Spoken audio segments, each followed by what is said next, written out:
Hello, and welcome to Popcorn News, something to watch while you eat popcorn. Do not try to comprehend it all, nay, just eat the popcorn. The learned scientist was worried about gravity. Fact or theory? Partly fact, mostly theory. I see. Well, carry on. We're all listening. I'd like to resurrect for just a moment, if I may, a treatise I did when I was a student, which has to do with the cooling of the Earth's surface. Hundreds of millions of years ago, the Earth was like the sun. No form, no solidity to it. It was just a blazing mass of energy.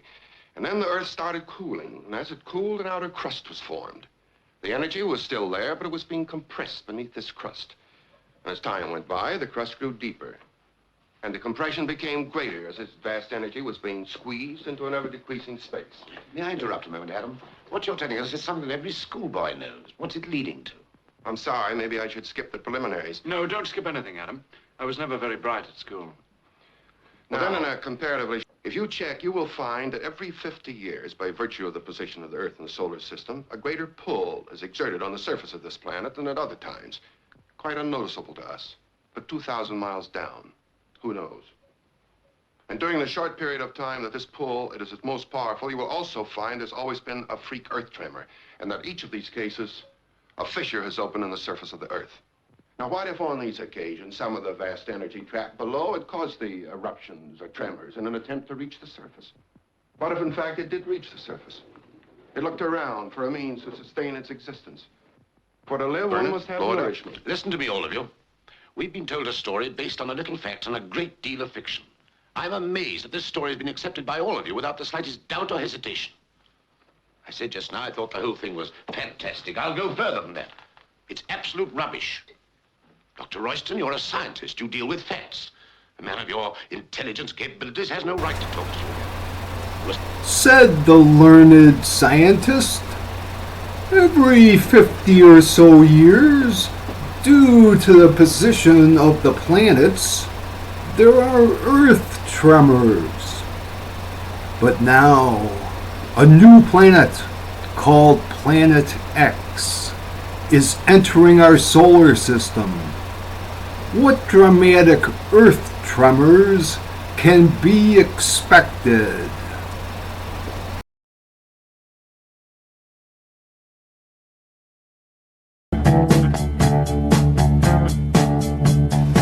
It has been officially admitted now, as of last week, that there is an unknown planet having a mass 5 to 10 times that of Earth, and that this unknown planet, nicknamed Planet 9, has an unusual, elongated orbit. Planet 9, also called Planet X and Nibiru, seems to be headed now back from its long cyclical journey and into the inner solar system. Here is Robert's glow-in-the-dark star mobile. Notice how a string connects all the planets together. And then you're ready to hang your mobile. The great thing about these mobiles is that during the day, the stars gather light from the natural light that comes... That string, which connects all the stars in Robert's mobile, can be thought of as the force of gravity. But suppose a new planet were to arrive and enter into Robert's system of the star mobile. The new planet would upset the equilibrium. All the planets in Robert's system of the star mobile would be affected. Planet X entering our solar system. The learned scientist had said, due to the position of the planets, there are Earth tremors. If you check, you will find that every 50 years, by virtue of the position of the Earth in the solar system, a greater pull is exerted on the surface of this planet than at other times. Quite unnoticeable to us, but 2,000 miles down.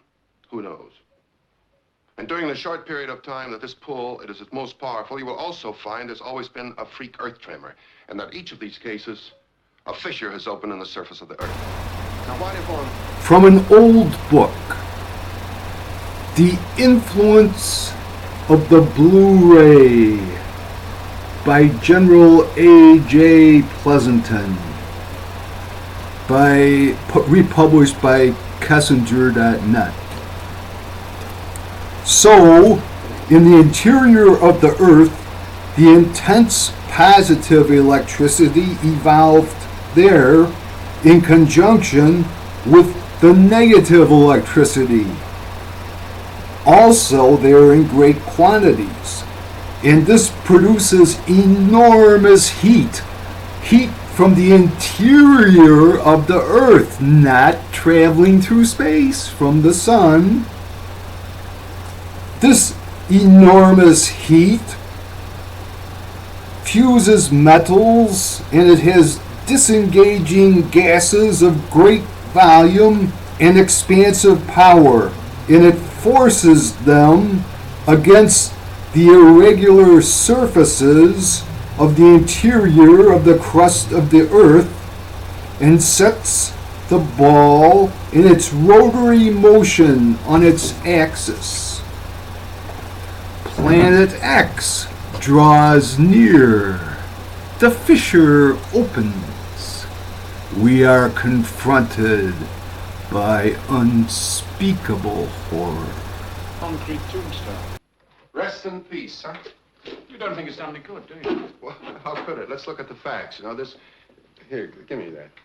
This X, this unknown quantity, whatever it is, has forced its way through miles and miles of solid rock. How's a couple feet of concrete going to stop it? But what?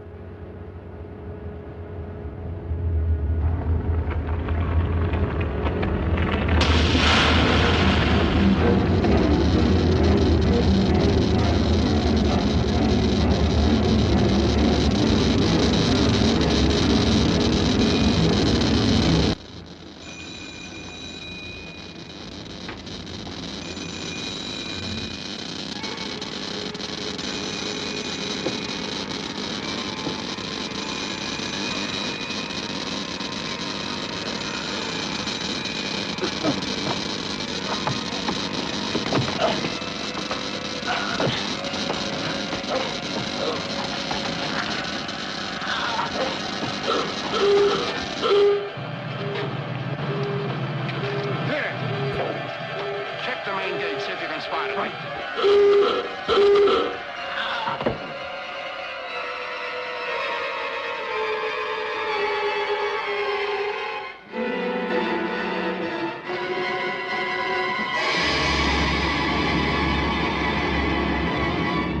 This way. The man on the main gate had it just like the others. It's coming in on the west side. Look!